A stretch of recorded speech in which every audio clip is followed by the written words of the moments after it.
It's Wednesday, April 1st, and none of us are fools, and there's going to be no jokes today because that is the worst thing in this world is April Fool's Day, and I'm just not a fan. Did I make that clear?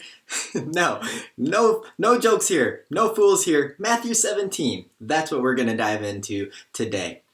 So we're going to focus on this really amazing passage about the Transfiguration. If you haven't had a chance to read it yet, you absolutely want to make sure you do that because it is so cool and just such a cool, powerful image of God. So what happens here? Well, Jesus invites Peter, James, and John to go with him up to a mountain. Now, Peter, James, and John are often referred to as his inner circle.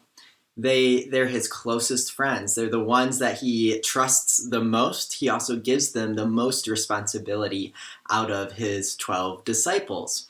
And we know his 12 is just another kind of his closest group. And then there were more disciples beyond that as well. But out of all of that, these three were his closest friends. So we're going to step back now and consider Matthew for a minute. Not the book Matthew, but the former tax collector, the writer of this gospel, Matthew. You remember him, right? Now, if you recall, the book of Mark was written by Peter's attendant, John Mark, who he wasn't a disciple or an eyewitness. He attended to Peter. He wrote things for Peter. Peter would send him things, he'd write them down or record them in that way. And so the Gospel of Mark is highly influenced and informed by Peter's own testimony and account. We also know the Gospel of John is written by the disciple John, and it's heavily, obviously, influenced from his own personal experience and perspective. And then the third one of these three individuals going up with Jesus is James, who's the brother of John. And it's these three that make up that inner circle. Think about the other gospel. The Gospel of Luke, as we know, was written by a second-generation Christian. It was likely one of Paul's partners in ministry. We also know he was a physician, so he's a little more removed from the story in that standpoint, as in he wasn't an eyewitness, and that's how he crafted his gospel. But here we have Matthew, one of the disciples, which we know, and he's not in the inner circle.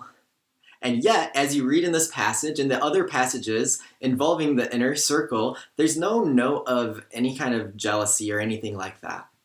Now, maybe he was jealous when he wrote it. Maybe he was jealous when Jesus invited those three up to the mountain. That's a very normal human emotion. However, if you think about Jesus, doesn't he make us all feel known and cared for and loved? He does. And though he had an inner circle, it's also not a favorite. Jesus doesn't play favorites. We often confuse increased trust and responsibility and all of that with favorites. It's not a favorite kind of thing. So, but Matthew here, he didn't allow whatever he was feeling about this to infiltrate the message that God wanted him to convey in the telling of this story of the Gospel of Matthew. So another point towards, this points towards Matthew's potential humility that we spoke about way back several chapters ago when we looked at Matthew's call to follow Jesus. In fact, in this passage, there's significant more detail about the Transfiguration than there was detailed in Matthew's call to follow him. And that's because Matthew knows that the gospel, though it bears his name, it's not about him at all. Right? It's about the one who here reveals his divine glory. It's all about Jesus Christ. So in this transfiguration, just as the question Jesus asks in Matthew 16, who do you say I am? He is now asking, he is showing another intimate, vulnerable part of him to his closest friends.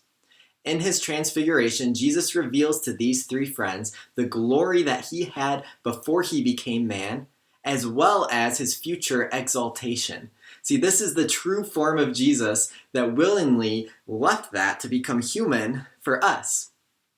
Now, Moses and Elijah also appear, and this is really cool because Moses and Elijah represent the law and the prophets of the Old Testament. And so both of those, the law and the prophets, spoke to and witnessed to the coming Messiah. And we know Jesus is that very coming Messiah. So he here is showing he is the fulfillment of the law and the prophets of the Old Testament.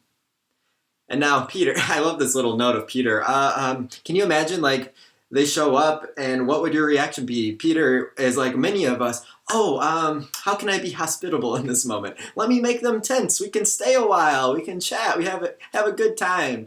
I just love that little detail, and it shows another part of Peter's personality.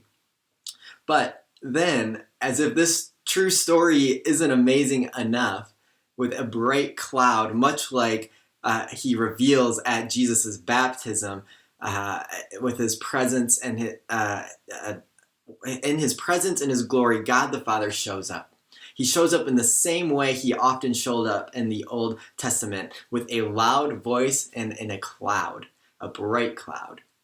God the Father speaks the words that echo the same endorsement, love, care, and support of Jesus that he spoke some year or two ago at his baptism. How beautiful, how powerful. It says, "This is my beloved Son with whom I am well pleased." And then almost like a father to a kid, now listen to him. I like that. It's powerful. So I want to ask you a few questions. The first is this: do you in your life's journey, have an inner circle? Do you have those people you can go to about anything with that trust and that love and that care and support, that you know each other well and you are willing to go through all of life's ups and downs together?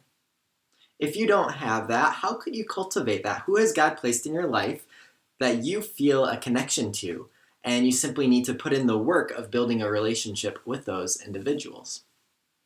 Now, if you do have an inner circle, and I pray you do, have you shown them your care, love, and support for them recently? Have you spoken it? Have you, in your own way, expressed that in any significant way? See, during this time of isolation, what are we all longing for but connection? That's what's been taken from us, and that's what we all need to hold on to and claim as much as we possibly can. So how might you connect with those most dear to you and show your appreciation in a deep and meaningful way? See, don't let any word of encouragement or appreciation stay within your mind. Anything that comes to you in here, we need to allow it to come out and bless others and speak it as a sign of that love and care, because that could change the course of someone's day, week, or life. Next question. See, God the Father's words for Jesus, they're the very same words he holds for you. We reminded you of this way back at Jesus' baptism, but it's a reminder we need again. You are my beloved child. With you, I am well pleased.